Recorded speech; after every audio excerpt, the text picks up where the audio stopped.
частный дом или дачи, многие зачастую устанавливают камины. И в один прекрасный момент сталкиваются с таким вопросом, как облицовка камина отделочными материалами.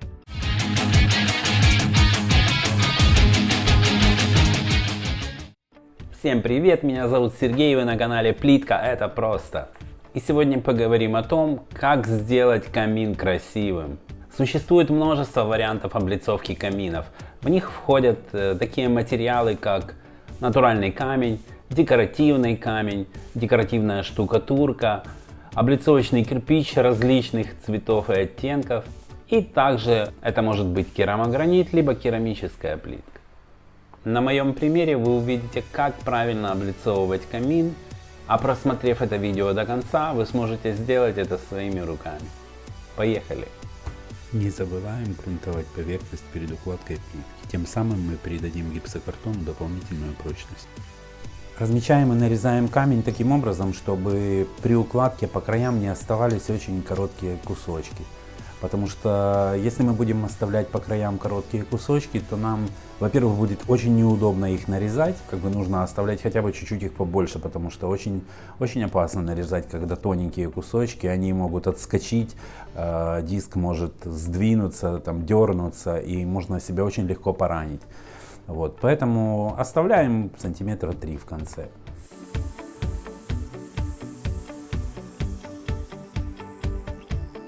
Также при нарезании под 45 градусов, так как мы имеем фактурный камень, то нужно подбирать такие кусочки, чтобы на торцах у него был ровный край. Потому что в моем случае камень, он с двух сторон рельефный, и очень тяжело было подыскать камень с ровной стороной. Пришлось перебирать очень много кусочков для того, чтобы найти этот краешек. Я находил камень с двух сторон, чтобы он был ровный, разрезал его посередине. Оба края зарезал под 45 градусов, и таким образом у меня получался сразу готовый стык. Над вот этими половинками я укладывал 2 целых, то есть зарезал один целый под 45 градусов и второй под 45 и соединял их. Таким образом я чередовал.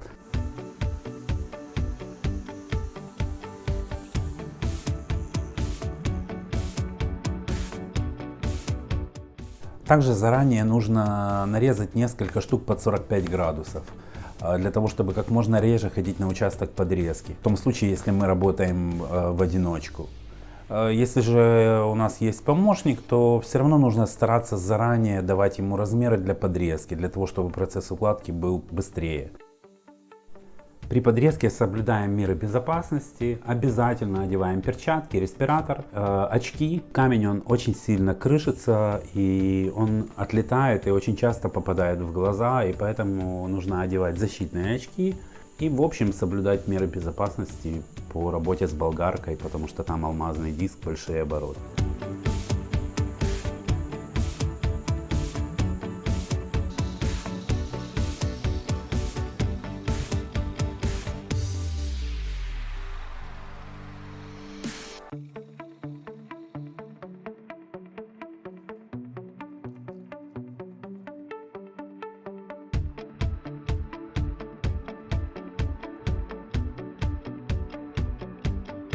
Укладку камня мы делаем таким образом, чтобы камень, который мы укладываем, своим центром находился над стыком двух нижних камней. То есть мы делаем как обычную кирпичную укладку, но только из камня. Во время укладки через каждых несколько рядов поставить лазерный уровень и проконтролировать эту вертикаль, для того, чтобы у нас не получился сдвиг этой подрезки в какую-то из сторон, потому что тогда у нас со стороны этот угол будет смотреться криво. То есть на это нужно обратить дополнительное внимание.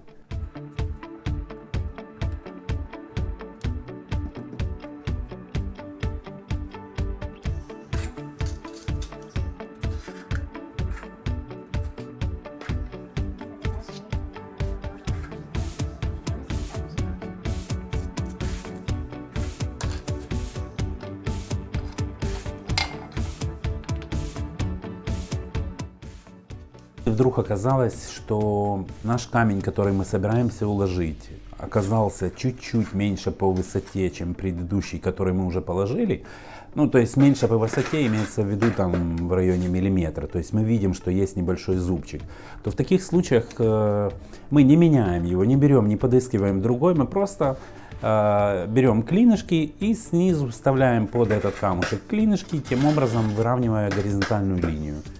Ну вот, и для контроля мы в конечном итоге используем лазерный уровень. Ну а если нет лазерного уровня, то можно использовать пузырьковый.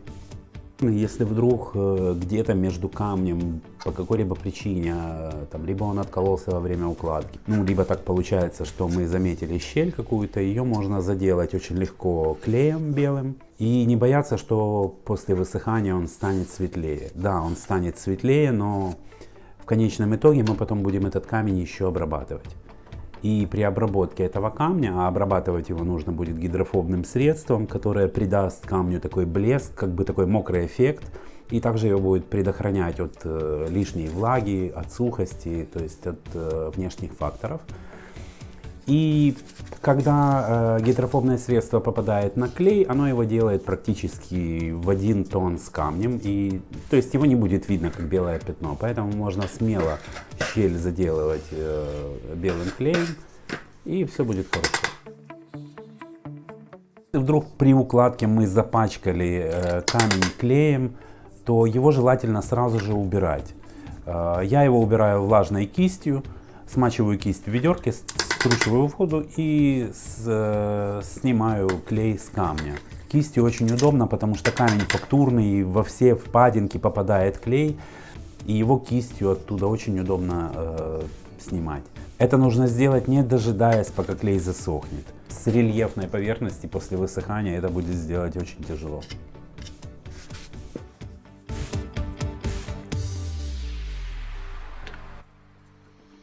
И еще такой момент, когда мы укладываем фактурный камень, то практически невозможно проконтролировать вертикальный уровень. Не горизонтальный, а вертикальный. В таких случаях нужно ориентироваться на расстояние от камня до стены. То есть если мы стартанули, скажем так, укладку с расстоянием в 1 сантиметр или там в 5 миллиметров до стены, то такое же расстояние у нас должно выдерживаться до самого верха. То есть, но только это в том случае, если одна из сторон нашего камня ровная. В моем случае у меня был камень, в котором обе стороны были рваные, то есть фактурные. И было очень тяжело соблюдать вертикальный уровень, потому что один камень был толще, второй был тоньше, там что-то выступало, я не мог привязаться ни к одной из сторон. Ну, в итоге, в таком случае просто надо учитывать еще и толщину камня. Помимо расстояния, примерно прикидывать толщину камня и укладывать так визуально, чтобы оно было ровно. Потому что уровень мы реально не сможем приложить, потому что у нас как бы вся стена рельефная.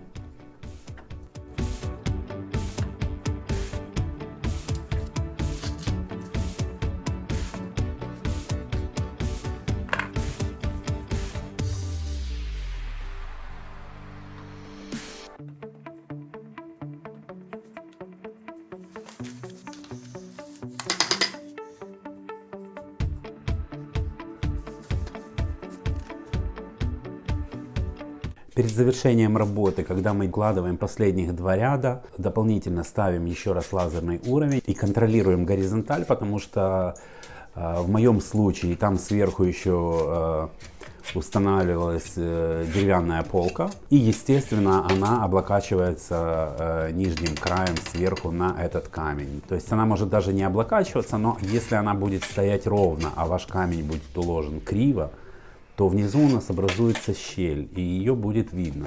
То есть ее либо придется сделать каким-то герметиком в тон камня, ну, либо опять же клеем, ну, так делать так, чтобы ее не было видно. Поэтому желательно последних 2 ряда, если вдруг мы заметили, что где-то пошла какая-то кривизна, желательно его подровнять клинышками, где-то чуть-чуть приподнять, где-то, может быть, чуть-чуть приопустить какой-то край. Ну, то есть сделать так, чтобы верхний, самый последний ряд у нас был идеально по лазерному уровню.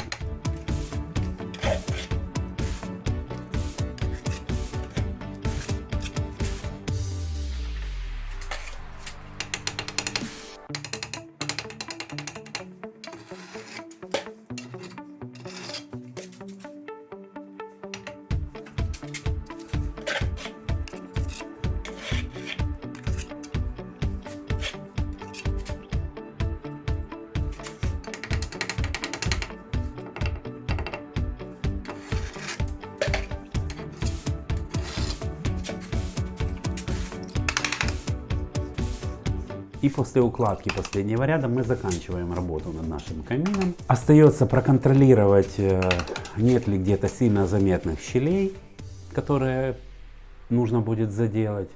Обработать гидрофобным средством, и на этом все, и можно сдавать объект.